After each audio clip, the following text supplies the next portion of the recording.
Good evening! Hi, I'm Verna. I'm Daniel. And welcome to Bonfire Night. So muli, wini-welcome po namin lahat ng mga pastor, mga primary leaders, mga disciples, mga magulang, and kung first time ka dito, welcome sa Bonfire Night. So wini-welcome din po natin yung mga nakasubaybay nating mga ka-bonfire na nanonood sa ibang bansa.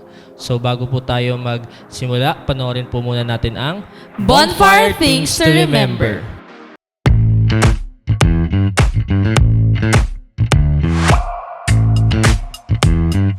Here are your bonfire things to remember. Bring your notebook, Bible, and ballpen. Open your heart to the message. Hashtag Puspus Yarn. No unnecessary activities while watching. Hashtag multitasker. Wag ganon. Focus on the message through our speakers. No? Kasi kung makikita natin, ang gaganda ng promise. Ang gaganda ng Hashtag promise. focus ka lang. Invite and tag your friends. Be a blessing. Hashtag friendship goals. Engage by sharing your thoughts and leave comments below. Respond to the message and take action. Oh, huwag kalimutan mga ka-bonfire ha. Paalam!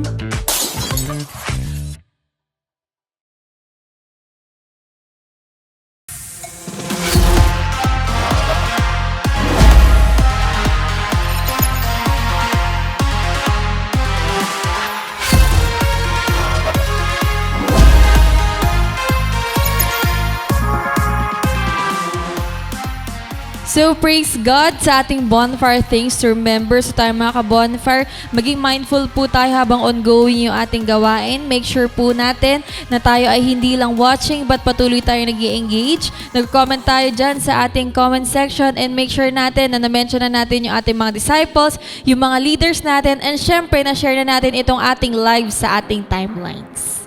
Amen to that. And yun, para talaga mas maset pa yung atmosphere natin bonfire night at may handa yung ating mga puso't isip. So, inanyayahan ko po ang lahat na tayo'y tumayo at sama-sama po nating papurihan ang ating Panginoon together with our worship team.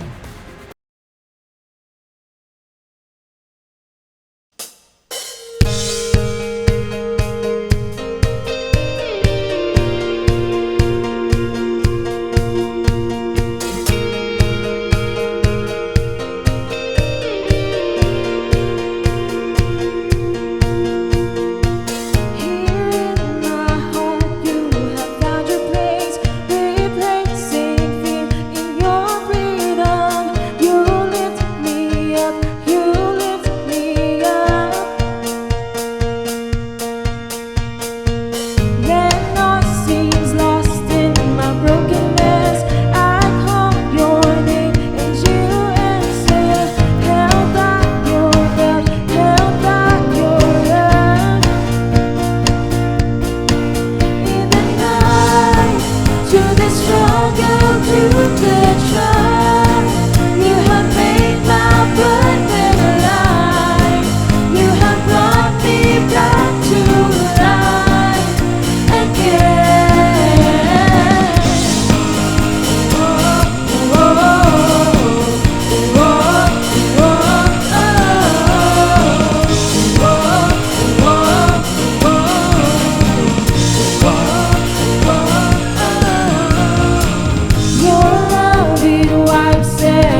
struggle through the trial.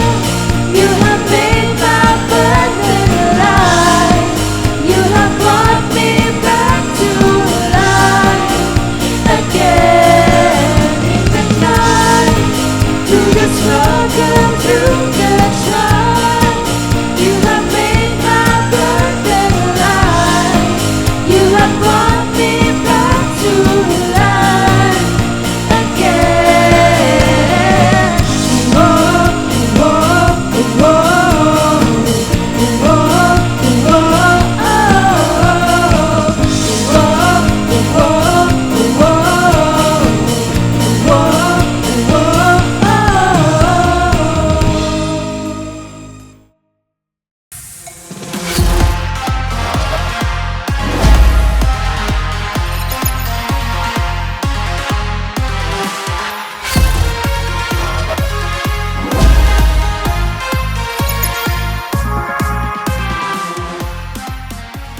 So praise and glory to God sa worship song na ating ginamit para pamupurihan natin Panginoon. Thank you rin sa ating worship team. And ngayon, dadako na po tayo sa pinaka-heart ng ating bonfire night, which is the message. So I encourage yung bawat isa, no, na talagang i-isolate natin yung ating sarili. Huwag tayong papadistract, no, physically man or on social media or using our gadgets. So alisin muna natin yung mga ibang applications. So focus lang tayo sa ilang minuto na to talagang para buong-buo po nating makuha yung message ng Lord sa atin ngayong gabi. And I encourage din yung bawat isa, no, to engage. Ayan, then kung may mga kasama po kayo na hindi nyo pa na-invite, so invite them para sila rin mapagpala sa mensahe na mapapakinggan natin ngayong gabi.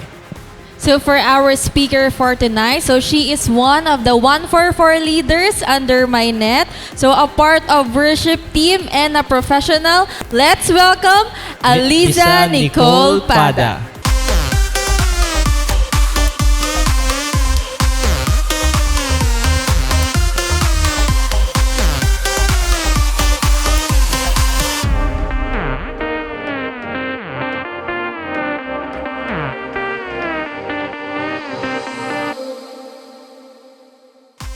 Good evening mga ka-bonfire at sa lahat ng nanonood po ngayong gabi mula sa ating mga pastors, primary leaders, sa lahat po ng leaders at mga disciples and invites, welcome po and good evening po ulit.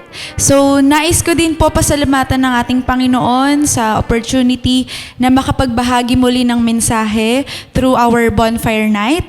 And nais ko din po pasalamatan ng ating butihing pastor na si Pastor Rami at ang kanyang may bahay na si Pastor Adel. So, bago po tayo magsimula, umpisahan po muna natin sa ating panalangin. So, let's pray po. Praise you, Father God. Lord, maraming salamat, Panginoon, ngayong gabi na ito na binigay niyo po sa aming lahat, Lord God. We ask for wisdom and guidance of the Holy Spirit, Lord God, sa aming mapapakinggang mensahe, Panginoon. I pray na marami po kaming matutunan at maraming magrema, Panginoon, sa aming puso. I pray na ang lahat ng mga makikinig ngayong gabi, Panginoon, ay itouch niyo po ang kanilang puso at buksan po ang kanilang kaisipan sa lahat ng kanilang mapapakinggan. Sa inyo ko po itinataas ang lahat ng ito sa tanging pangalan mo lamang, Jesus. Amen and Amen. Ayan.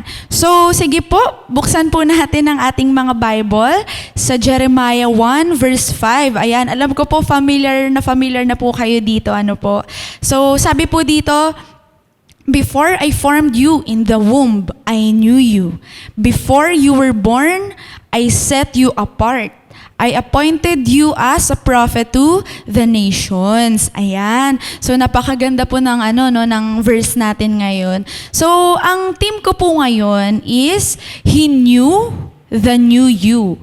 So ibig sabihin po nun, kilala ka na ng ating Panginoon beforehand, noon pa man, 'di ba po? So napakasarap po malaman na kilalang kilala na tayo ng ating Panginoon kahit pa man wala pa tayo sa mundong ito, 'di ba po? Wala pa tayo sa sinapupunan ng ating nanay, kilalang kilala na niya kumbaga yung buong pagkatao natin.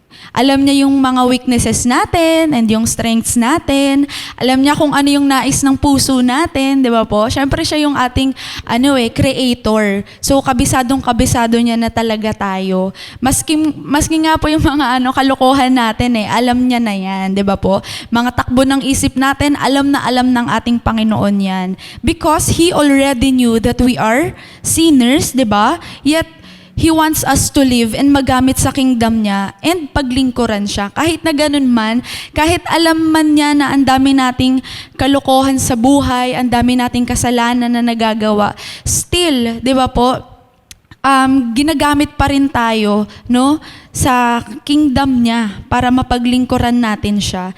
Bago pa man tayo mabuhay ay pinili na niya tayo. Sabi nga po sa Matthew 22 verse 14, di ba po? For many are called, but few are chosen. So, we are blessed, di ba po, na tayo ay pinili ng ating Panginoon. Blessed ka kasi pinili ka, di ba? And sabi pa nga po dito, He already set us apart. He already knew our heart and He knew that we will long for Him and cannot live without Him.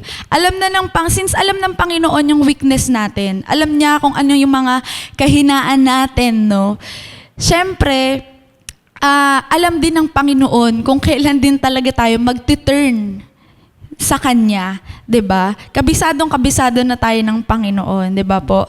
Kaya sa akin po personally, nung nag-decide ako na tanggapin siya bilang aking Panginoon at tagapagligtas, alam kong alam na yun ng Panginoon. Kumbaga nasulat na yan ng Lord, 'di ba? Nasulat na ng Lord ang buhay ko. Alam na ng Panginoon kung kailan, kung saan, anumang oras ko siya tinanggap at kung sino yung mga taong ginamit niya, 'di ba? Para ako po ay makakilala sa Kanya. So, that's why, syempre po, may mga tao talaga na sa buhay natin na dumadating talaga. Para, kumbaga hindi aksidente yun na nakilala lang natin. Sila yung mga leader po natin ngayon, yung pastor po natin ngayon. Hindi po sila aksidente kung bakit natin sila nakilala. May purpose po kung bakit sila yung, kumbaga, unang nag-reach out sa atin, kung bakit sila yung unang nag-message sa atin, di ba? Para tayo po ay mawin nila through Christ, di ba po? So, first na na-experience ko to na tinutulungan ako ng Lord na baguhin ang buhay ko is talagang pinaramdam sa akin ng Panginoon na kailangan ko baguhin yung mga habits ko. 'Di ba po? So, kaya po ang first point natin is change our habits. Siyempre kung nais po natin talagang magbago, matransformed ang buhay natin, first we have to change our habits. So, ang Lord naman hindi po yan nangongondem sa mga naging past sins natin, 'di ba po? Kahit na alam niya talaga yung, kumbaga, kasulok-sulukan ng puso natin, alam niya kung ano yung mga kadiliman ng isip natin, still hindi naman po nangondem ang ating Panginoon. Hindi tayo in-identify ng Lord if we are deserving ba sa Kanyang pagmamahal and sa salvation, di ba po?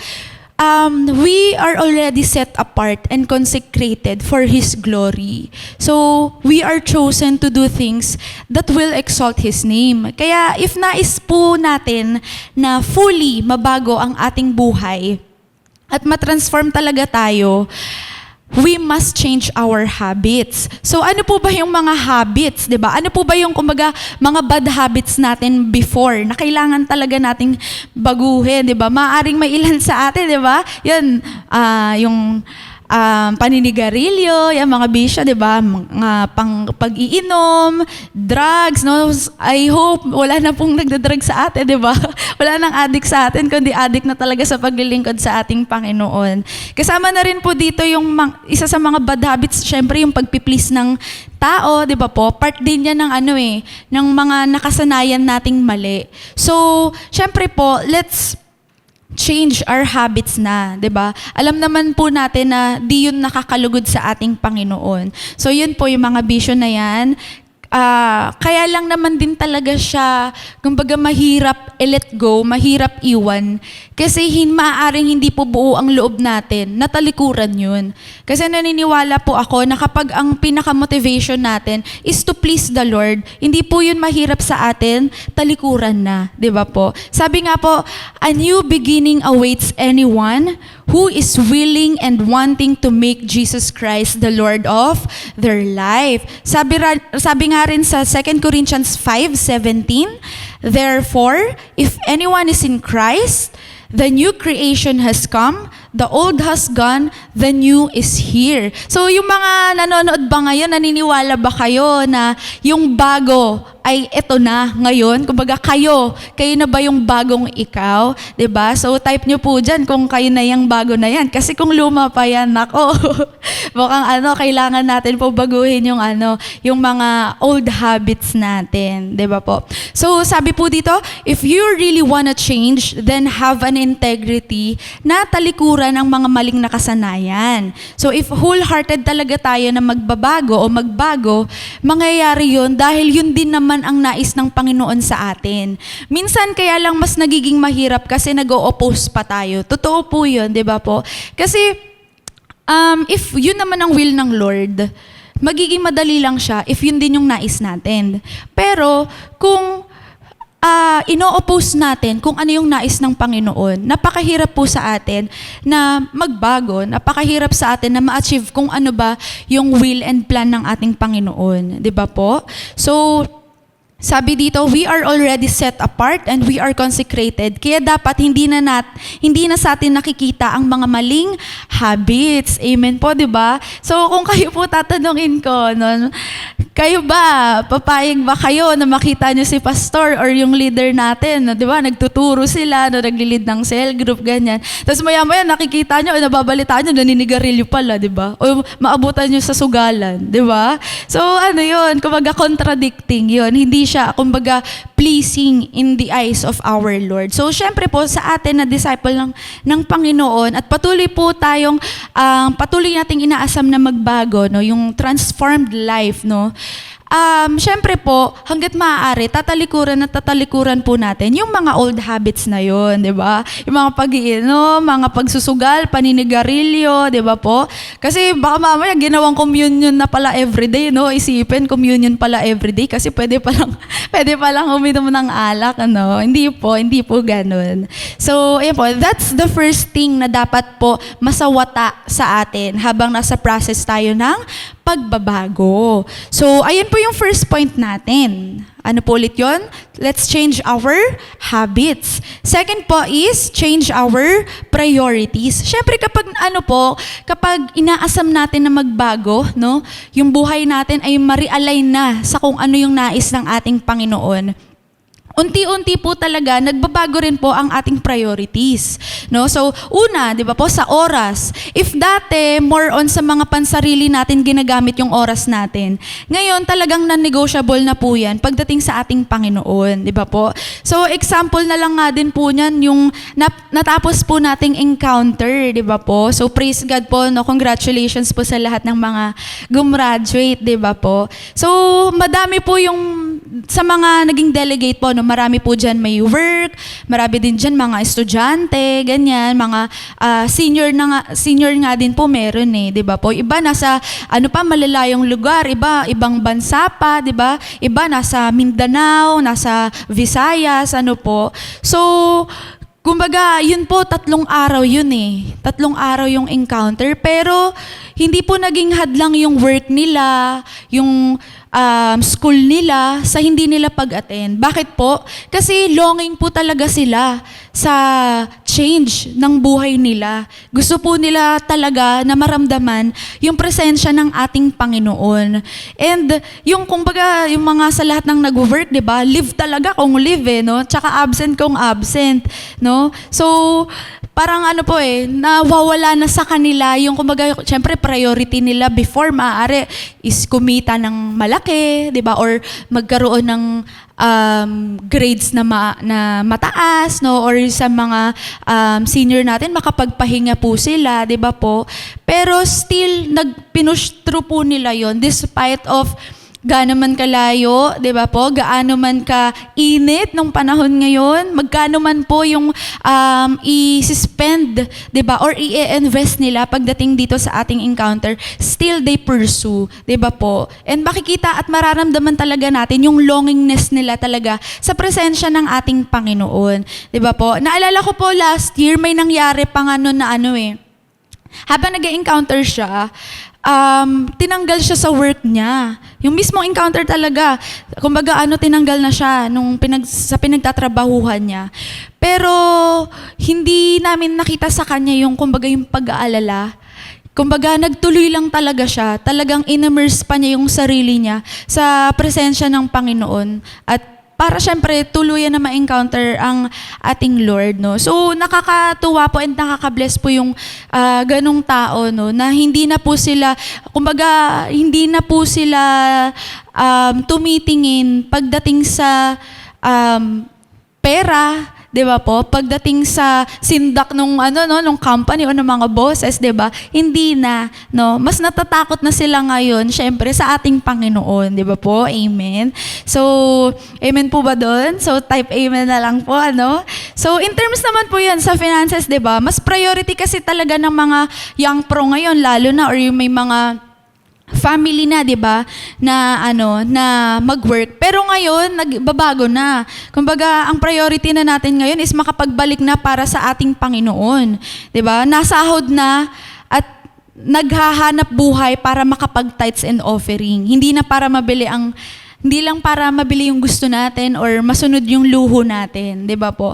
Ang pinaka-motivation natin kung bakit tayo nagtatrabaho is to give back sa ating Panginoon, 'di ba po?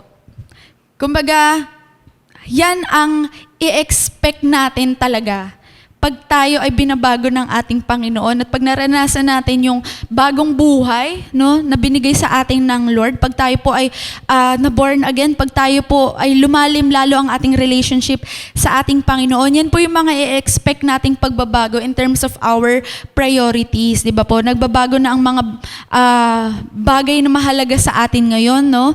Tapos ngayon, iba na, di ba? Dati naaalala ko po, pag Sunday na, more on family day lang nasa isip ko. Hindi ko na naiisip na mag-church. Ganun kasi parang nasa isip ko, ito lang walang pasok yung mama ko. Sige, ang gusto ko lumabas kami, 'di ba? Mag-SM kami, 'di ba? Kung ano-ano. Kumbaga dati hindi ko naiisip na Sunday is for the Lord talaga. Kumbaga everyday naman na talaga. Kung ngayon, no, tayo na binago na ng Lord, every day is for the Lord naman, no? Dati kasi nasa isip ko, Sunday, ito lang naman yung oras na walang pasok yung mama ko, kaya maski ako, yun na lang, last day na bago magpasok ka, di ba, Monday? So, i-grab ko na yung opportunity para makapagliwaliw ng family ko. Pero ngayon hindi na. Minsan, na talaga, mas priority na rin talaga kung ano yung kumbaga nais ng Panginoon, 'di ba, para sa atin, 'di ba, kapag may mga services tayo, may mga mentoring tayo, ganyan, mas nauuna na 'yun, mas napa-priority na 'yun, 'di ba po? So kung ano man ang buhay natin dati, kalimutan na natin 'yun, 'di ba? Mag-move on na tayo, move forward na tayo at mag-focus na sa nais gawin ng Panginoon ngayon sa ating buhay. So sabi nga po sa Isaiah 43 verse 18 to 19, forget the former things, do not dwell on the past. See, I am doing a new thing. Now it springs up. Do you not perceive it? I am making a way in the wilderness and streams in the wasteland. So let us not dwell on our past, diba? Let us not condemn ourselves. Instead, let's trust the Lord sa gagawin niya sa ating buhay. No? Let's go back to the one who gives us life and let's prioritize Him. So wala kang pagsisisihan pag ginugol mo talaga ang buhay mo kay Kristo. Diba po? So actually, mas magsisisi ka pa nga kapag huli mo na-realize na kailangan mo pala bigyan ng oras ang ating Panginoon, di ba? Habang tayo ay bata pa, habang tayo ay may buhay, humihinga pa, let's not waste our time na hindi talaga mabigay yung service na deserve ng ating Panginoon. As much as possible, let's prioritize Him. So, ayan po ang ating second point. So, First, ano po ulit yun? Change our habits. Second is change our priorities. And last po is change our character.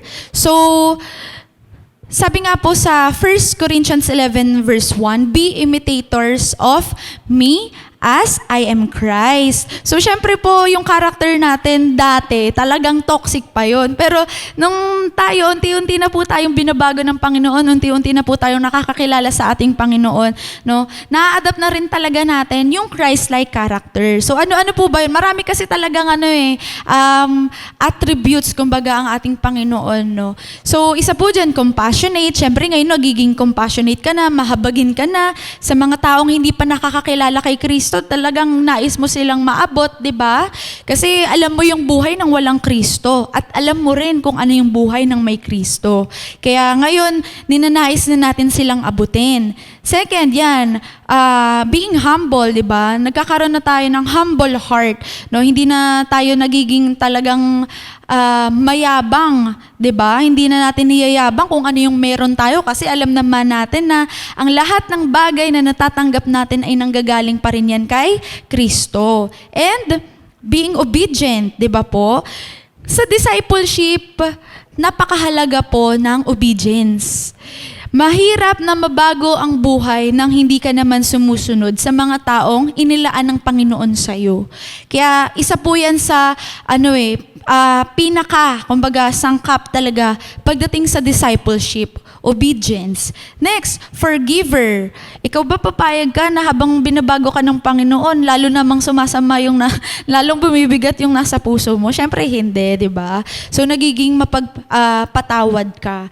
Next, patience, 'di ba? So napakahalaga po 'yan na bilang tayo ay naglilingkod sa ating Panginoon na dapat lagi tayong mapagpasensya sa mga bagay-bagay, 'di ba? Kasi hindi naman lahat ng tao ay katulad po natin.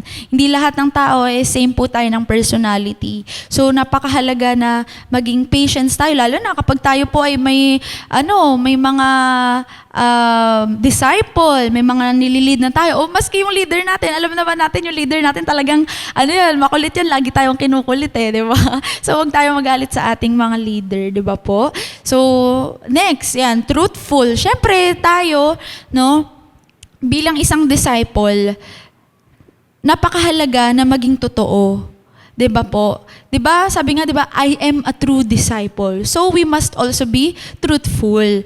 'Di ba po? Mahirap na parang nakasanayan na nating magsinungaling ng magsinungaling, 'di ba? Yung pagtakpan ang mga kasalanan, 'di ba? So let's be truthful in order for us to follow the Lord Jesus Christ and to have a new and transformed life.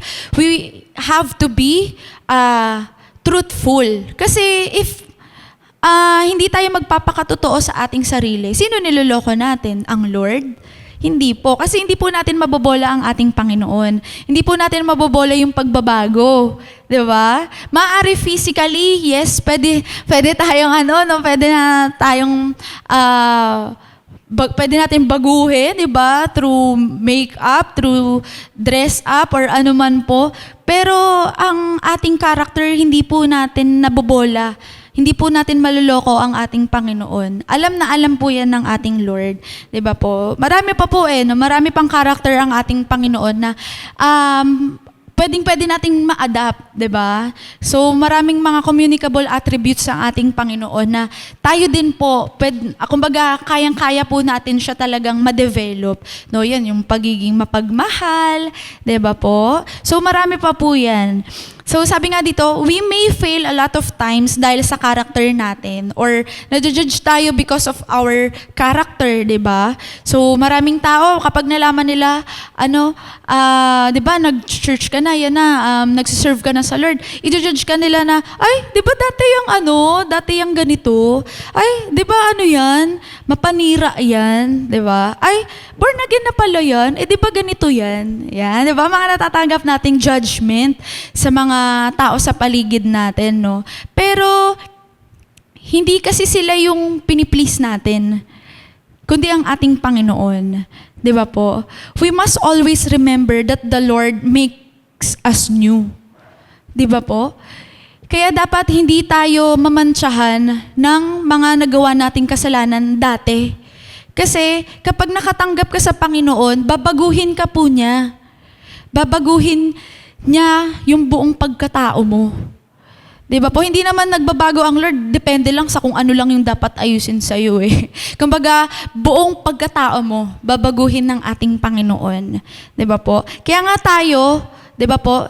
Kaya nga tayo lalong dapat lumapit sa ating Panginoon para mabago tayo, di ba? Hindi para i-prove sa tao lang na talagang mabuti tayo. Hindi yung, kumbaga, mag-church ka para i-prove sa kanila na, oh, nagbago na ako, di ba? Iba na ako, di ba po? Kundi, kaya tayo lumalapit sa Panginoon kasi gusto nating magbago ang buhay natin at maglingkod sa Kanya. Hindi para lang sa tao sa paligid natin, para i-please natin sila, di ba po? We are all capable of adopting Christ's character. Pero kailangan buo po ang ating loob, 'di ba? Para may sagawa talaga 'yun. So, let us do our part to develop our character according to character of Christ. And we must also resist the temptation, 'di ba? Tulad ng ating Panginoon, hindi tayo dapat mabilis matablan ng temptation, no? Hindi dapat tayo mabilis mabola ng kung sino-sino lang,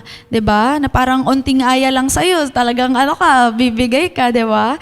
So, po tayo diyan? Let's be watchful din sa ating sarili, 'di ba po? Bago sa ibang tao, 'di ba? Tayo muna. Kaya minsan nare-relapse tayong magbago kasi mas una natin tinitignan yung ibang tao kung talagang nagbago ba sila o hindi, no?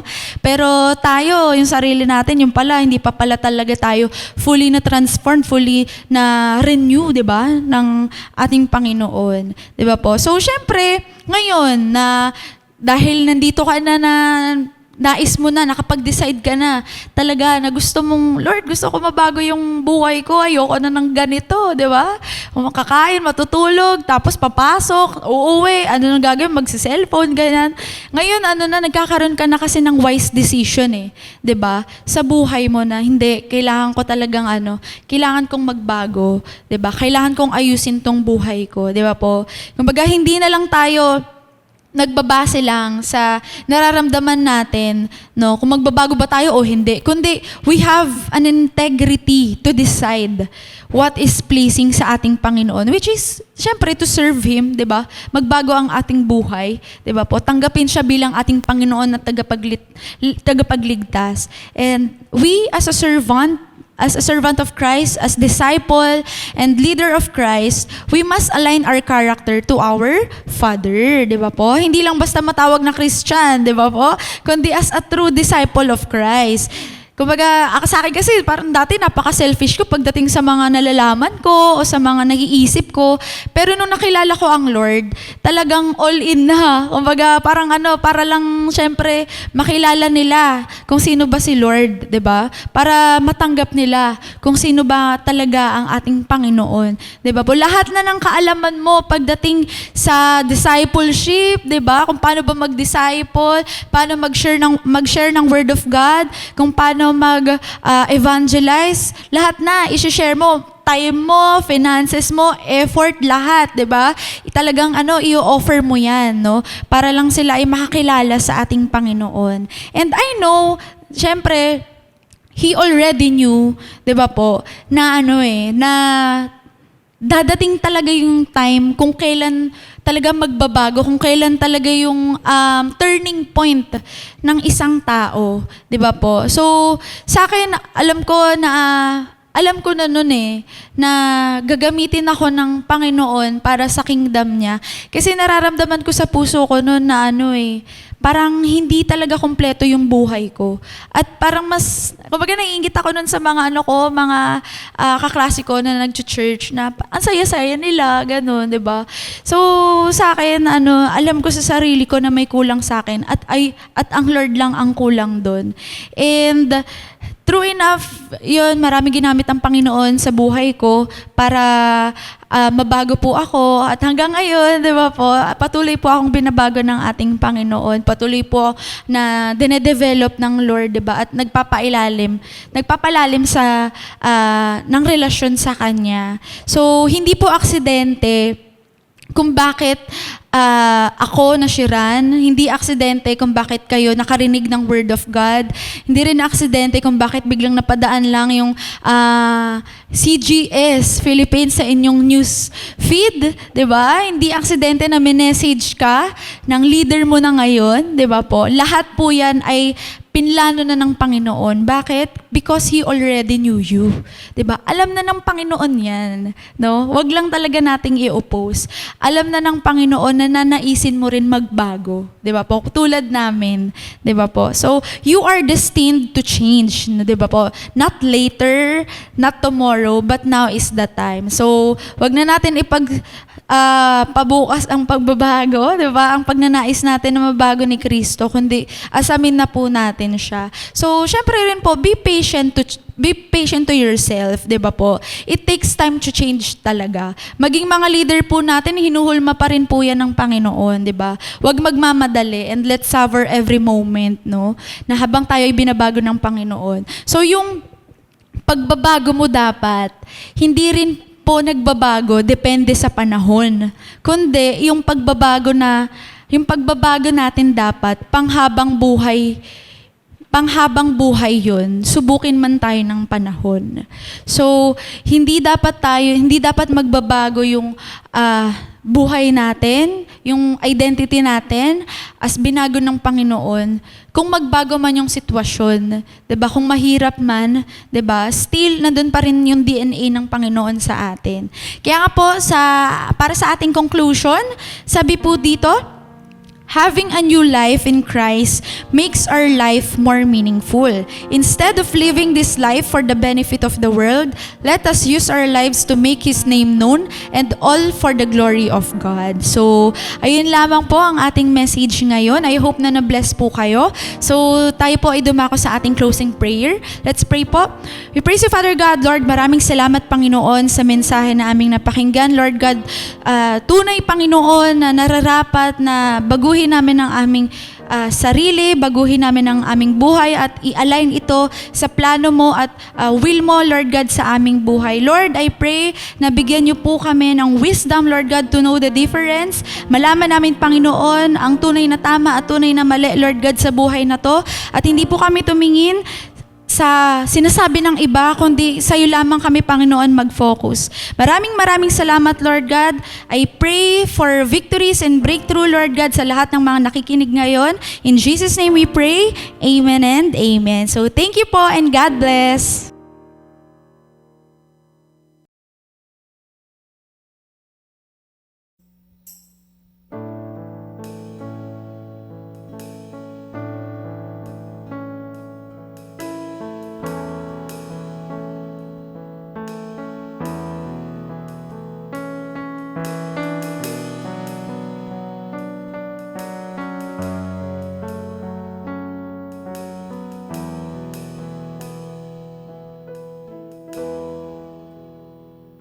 Broke the night like the sun and healed my heart with your great love.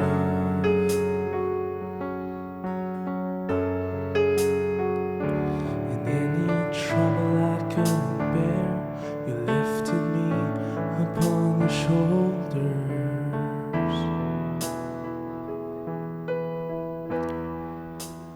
Love that's stronger, love that covers sin and takes the weight of the world.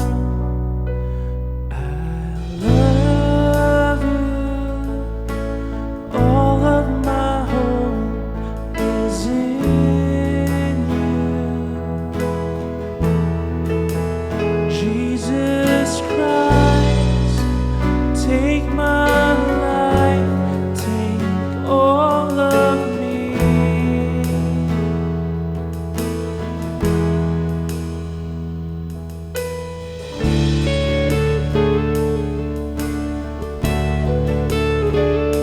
Stand on mountaintops with me. With you I'll walk through the valley.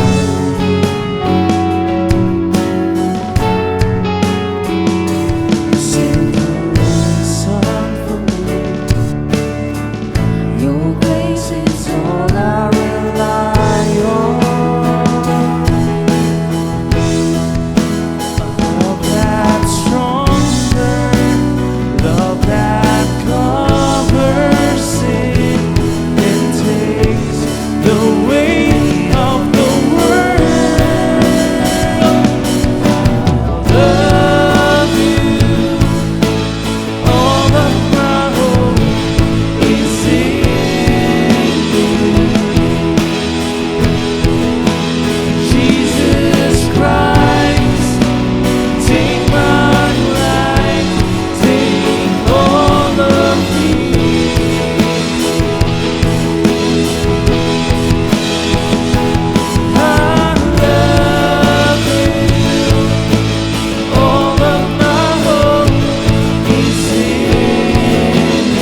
soul, my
So, maraming salamat, Nico. So, praise and glory to God sa message na napakinggan po natin ngayong gabi. So, alam ko, yung bawat isa sa atin, maraming nakuhang takeaways, learnings sa napakinggan po nating message. So, I encourage yung bawat isa na i-post po natin ito sa ating mga social media accounts using these hashtags.